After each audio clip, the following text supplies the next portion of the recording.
Hello, and welcome to Cash Me Outside. My name is Sarah Wood, and I'm an educational technology consultant at Kent ISD, and I have been in K-12 education for approximately 18 years, with 14 of those years in a local school district as a technology and media integration specialist before I moved into my current role here at Kent ISD, where I've been there for almost 4 years. And I have been geocaching for the past year and admittedly became obsessed and saw so many classroom connections as I started getting deeper into my geocaching experiences and journey. As part of learning experiences that I provide, I always state equity expectations at the beginning, and these are expectations that I set so that as a group we can agree upon these statements to ensure that the learning opportunity is equitable for the individual learning as well as our collective group. So my equity expectations for this geocaching experience create an environment that is intellectually and socially safe for learning, that all learners have the opportunity to develop their higher order thinking skills, and that each of you in your knowledge, experience, wisdom, and background are valued and are seen as a resource in this learning experience. I have also provided a land acknowledgement statement for the land that Kent ISD sits upon so that we can be a voice for diversity, equity, and inclusion and belonging in our own respective spaces, and also acknowledge the ancestral lands that our homes, schools, or other areas sit upon. Our course objectives revolve around 4 different areas. We will not only learn about geocaching, but we will see how it can support mental wellness and SEL skills, identify curriculum connections, and engage in a geocaching experience. This course will be completely asynchronous except for an optional could-do activity at the end where we can gather together for a geocaching event to just connect in person and have a fun geocaching experience. As this course is completely asynchronous, you can work through any of these activities at any time. You will see everything throughout this workbook is color-coded. You will see blue for the learning content, which is the content that will share about that particular topic that's being presented. Greens are must-dos. So the content on these pages is things that you should definitely go over so that you can understand what was presented in the learning content. If you want to go a little bit deeper, there are some orange could-dos. And the content on these pages is optional, but it will definitely help you expand your thinking and knowledge base around the content. And then finally, the reds are aspire to-dos. And that's just kind of if you're hungry for more and want to go a little bit deeper. These are activities that you could expand on that learning content in those must-dos, or maybe look at the content through a different lens. The learning roadmap is what will guide your learning. This will show you the progression of all of the activities, not just those of the learning content, but also those must-dos, could-dos, and aspire to-dos, which, as I mentioned, everything is color-coded. So this will help you see that progression and what is expected of you. On the top, you will see here there's a section that says Submit Reflections. So this is where after each of these different learning points, those must do, could do, and aspire to do, you will fill out a reflection. And this is how you will earn your sketch credit. This is not an all or nothing. So every time you fill out that form, you do receive credit. And as you scroll down to the bottom next to number 7, you will see that final due date that's on there, which is July 31st of 2024. Everything must be submitted by that point so that I can submit to the state for sketch credits. As you're working through that learning roadmap, you might wonder if I've received your submissions or what you have actually completed if you're kind of doing this sporadically. The progress tracker is going to be your go-to for knowing what I've received from you and what activities that you have completed. So on the reflection form that you fill out each time, you will be asked to share your screen name, which is identified in the pre-check scavenger hunt. Your screen name will appear, as well as how many total sketches you've received, and you will see a checkbox marked off for each activity that I've received from you. Some of those will dynamically check off as you complete the form. Some I do have to go in and check off myself. So for those that I do have to manually check off, I just ask for a little grace period of 24 to 48 hours so that I can update that progress tracker. And you will see the link on the bottom right of the progress tracker page that you can revisit at any time, so it might be helpful to bookmark this for the duration of the course. As I mentioned, everything is color-coded.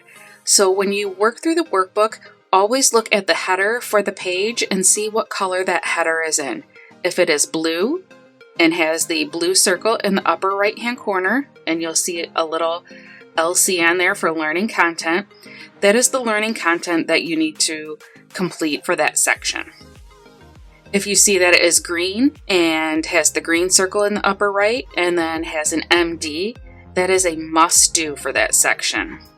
If you see the orange with the orange circle in the upper right and a CD, those are the could-dos that you may complete for that section.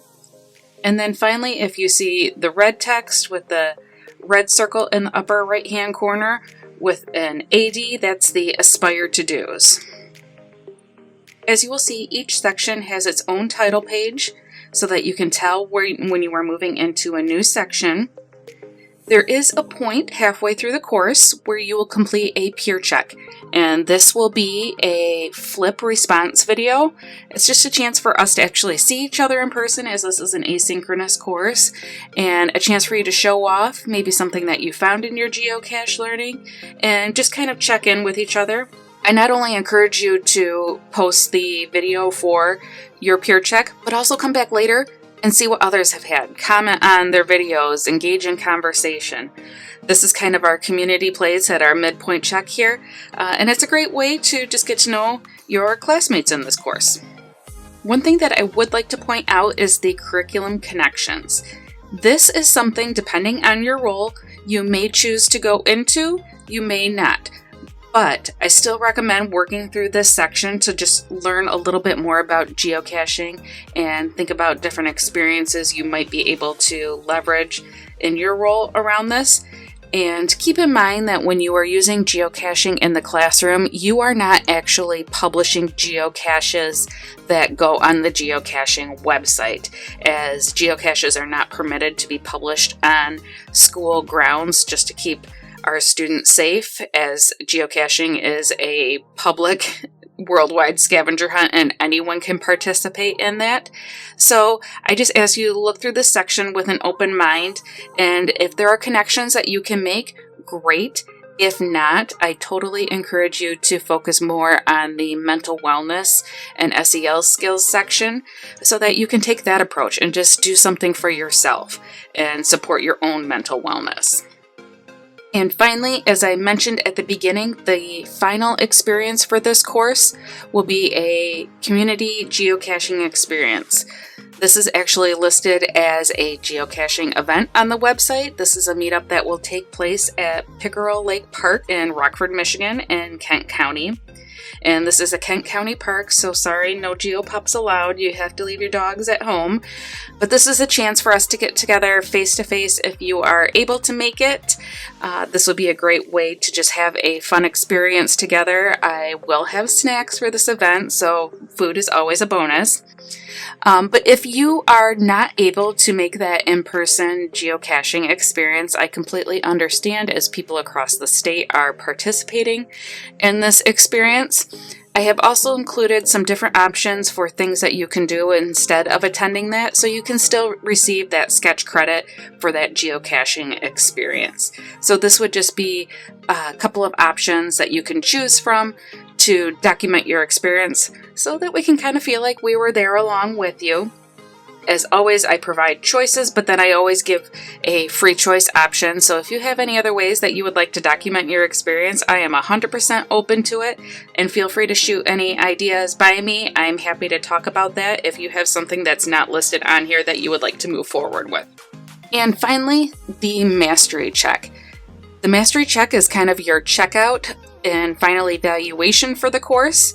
So this will kind of give me some information about your course experience, what you feel about geocaching, and I always welcome constructive feedback. I want these learning experiences to be beneficial to participants, and I try and create them to be as flexible as possible, which is why many of these courses that I provide are asynchronous, but I also know that that provides some challenges as well. So if at any point in the course you have any questions, do not hesitate to reach out to me. I am very happy to do a phone call, a Zoom, email, whatever you need to support your learning and work through any questions that you might have. So with all of that being said, I am excited to welcome you to Cache Me Outside. I hope you have a great learning experience. I hope you honestly catch the geocaching bug like I did. It's been a great experience, and like I said, I see many classroom connections for things that you could do, but also if this is something that you do not see transferable in your practice right now, that is totally okay.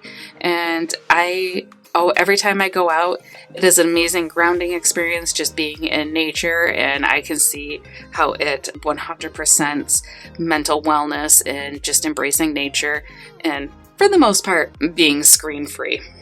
So with that being said, I'll cache you outside.